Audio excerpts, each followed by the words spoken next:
जी अस्सलाम वालेकुम। अच्छा, ये चैप्टर नंबर 2 में नेक्स्ट जो टॉपिक है हमारे पास वो है pros and cons of hiring of virtual assistant of Amazon.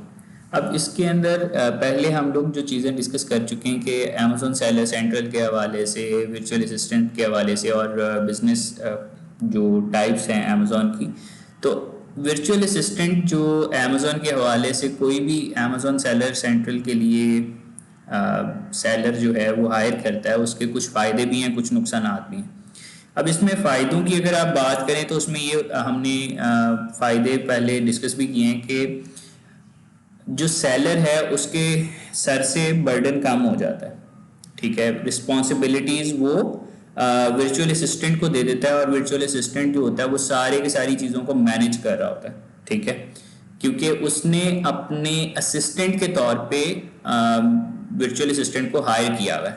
ठीक है, फॉर एग्जांपल अगर वर्चुअल असिस्टेंट आगे मजीद एक या दो लोगों को हायर करता है डिफरेंट काम करने के लिए, कोई कस्टमर केयर का काम कर रहा है या ऑप्टिमाइजेशन कर रहा है या कुछ भी कर रहा है, तो वो वर्चुअल असिस्टेंट ने अपने से नीचे सारे एम्प्लॉयज को भी मैनेज करना होता है। ठीक है, जो सेलर है उसने बर्डन अपना कह लें कि शिफ्ट कर दिया वर्चुअल असिस्टेंट के ऊपर, तो ये उसके पास फायदा है कि वो एक्स्ट्रा टाइम में कुछ भी और कर सकता है। ठीक है, और उसने एक से ज़्यादा एम्प्लॉयज के ऊपर नज़र नहीं रखनी, जस्ट उसने एक बंदे के ऊपर नज़र रखनी है जो वर्चुअल असिस्टेंट उसने हायर किया। आगे वर्चुअल असिस्टेंट ने सब जो टीम है या एक आधा बंदा जो भी उसके साथ हेडअप हुआ हुआ उसने उन सबको भी मैनेज करना है और अपनी रिपोर्ट सेलर तक पहुंचानी है। तो इस तरीके से फ़ायदा है सेलर को कि वो अपनी सारी की सारी चीज़ें शिफ्ट कर देता है वर्चुअल असिस्टेंट के ऊपर और ईजी होके अपना कोई भी काम कर सकता है फ्री टाइम में। लेकिन इसके साथ साथ नुकसान ये है कि अगर कोई खुदा न खास्ता कोई गलती हो जाती है तो डायरेक्टली इफेक्ट पड़ता है सेलर के अकाउंट के ऊपर। ठीक है, वर्चुअल असिस्टेंट ने तो उस चीज़ को मैनेज करना है ना, अब कहीं कोई गलती हो गई है तो वो डायरेक्टली इफेक्ट करती है सेलर के बिजनेस के ऊपर।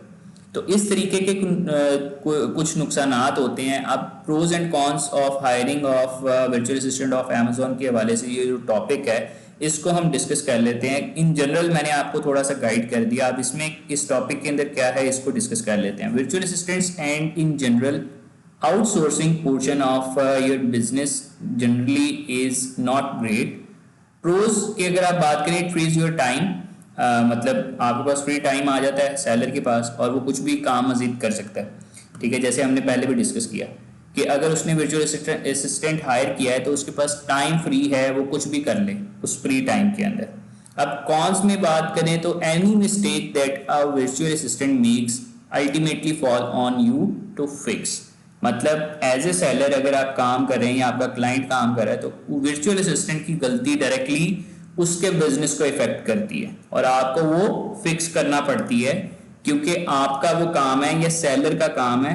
वर्चुअल असिस्टेंट तो आपका एम्प्लॉय है बेसिकली, एक तरीके से अगर आप समझे तो, जो मैनेज कर रहा है आपकी जगह पे सारी की सारी चीजें। If you are in dire need of assistant, hire a few intern part timers to help in house. अगर आपको मतलब असिस्टेंसी चाहिए तो आप एक या दो इंटर्नीज हायर कर लें पार्ट टाइम के तौर पे, या कोई एक दो लोग हायर कर लें जो आपके अकाउंट में आपकी हेल्प आउट कर सकें। ठीक है, तो इस तरीके से आप अपनी चीज़ों को मैनेज कर सकते हैं। We have been around long enough on Amazon to realize that many hundreds of sellers have been burned over the year by outsourcing the labor. Yes, it is cheap and frees up your time, but there is a significant cost in the potential रिpercussions। अब इसमें ये है कि आपके पास जो Amazon के sellers हैं, बहुत मतलब बहुत ज़्यादा तादाद में अमेज़ॉन सेलर्स हैं, लेकिन उन्होंने आगे जो वर्चुअल असिस्टेंट्स हायर किए हैं बेसिकली बाहर के कंट्रीज़ में अगर आप देखें तो वहाँ पे पर आवर सैलरी जो है वो बहुत ज़्यादा है। अब पाकिस्तान में या इंडिया में या एशिया रीजन के अंदर आप ओवरऑल बात करें तो पर आवर सैलरी जो है वो बाहर के हिसाब से बहुत कम है। तो वो लोग करते क्या है कि यहाँ के रीजन में से कुछ लोगों को हायर कर लेते हैं एज ए एम्प्लॉय और अपने फ्री टाइम में वहाँ पे वो बिजनेसेस कर रहे होते हैं, अर्निंग कर रहे होते हैं एज एम्प्लॉय भी। अगर वो काम करते हैं तो उनके पास अर्निंग बहुत ज़्यादा हो रही होती है, तो वो इस रीजन के अंदर जो है लोगों को हायर कर लेते हैं अपने असिस्टेंट के तौर पे और वहाँ से उनसे काम ले रहे होते हैं। तो इसका फ़ायदा तो उनके पास ये है कि बिल्कुल वो काम एक्स्ट्रा टाइम के अंदर कर सकते हैं, लेकिन नुकसान उसमें ऐसा भी हो सकता है कि अगर कहीं कोई मिस्टेक होगी वर्चुअल असिस्टेंट से, तो डायरेक्टली इफेक्ट आपके अकाउंट को पड़ता है या सेलर के अकाउंट को पड़ता है। वर्चुअल असिस्टेंट तो एम्प्लॉय है, उसने आपको कहना है कि सर ये गलती हो गई है, तो मैं इसको सॉल्व करता हूँ। तो इस तरीके की चीज़ें हैं जिसमें फ़ायदे भी हैं, नुकसानात भी हैं, हर चीज़ के होते हैं। इसी तरीके से वर्चुअल असिस्टेंट को हायर करने के फ़ायदे भी हैं और नुकसानात भी हैं। तो ये हमारा छोटा सा टॉपिक था इस वीडियो लेक्चर के अंदर। नेक्स्ट हम इंशाल्लाह आईडी हैंडलिंग के हवाले से बातचीत करेंगे अपने नेक्स्ट वीडियो के अंदर, और सस्पेंशन या उस चीज़ को कैसे हैंडल कर सकते हैं उस चीज़ को हम आगे डिस्कस करेंगे। तो यहाँ तक के लिए बस इतना ही था। जज़ाकल्लाह। इंशाल्लाह नेक्स्ट वीडियो में नेक्स्ट टॉपिक को स्टार्ट करते हैं।